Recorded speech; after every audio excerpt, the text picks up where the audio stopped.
আসসালামু আলাইকুম। আমি এই মুহূর্তে ইটালির মনফালকোনে পৌরসভায় আছি। আপনাদেরকে একটা জিনিস দেখাই। কুত্তার যে ছবিটা দেখাইলাম, যে চিহ্নটা দেখলেন, এটার মানে হচ্ছে এই জায়গাটা পৌরসভায়, এবং এখানে কুত্তারা হাঁটাচলা করবে, খেলাধুলা করবে। কেউ যদি ডিস্টার্ব করে তাকে কঠিন আইনের আওতায় আনা হবে। এর পাশাপাশি দেখেন, ইটালির সরকারগুলো এত সুন্দর চিন্তা ভাবনা তাদের মধ্যে থাকে, তারা 100 বছরের চিন্তা করে।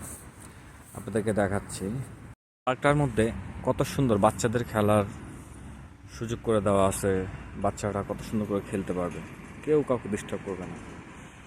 কি সুন্দর বাচ্চাদের খেলাধুলার ব্যবস্থা করা আছে এখানে, এই পার্কটা। এই যে এখানে আরেকটা আছে পার্ক, কত সুন্দর বাচ্চাদের জন্য খেলার, কত সুন্দর সিস্টেম করে রাখছে। আসলে এইসব দেশের সরকারগুলো 100 বছরের চিন্তা করে, মানে আপডেট করে সব কিছু। কত সুন্দর বাচ্চাদের খেলার জন্য। আর গাছগুলো কি সুন্দর দেখেন।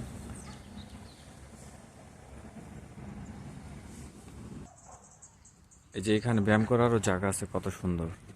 চাইলে এখানে ব্যায়াম করা যাবে। এই যে কত সুন্দর এই সরকার সব কিছু সিস্টেম চালু করে রাখছে।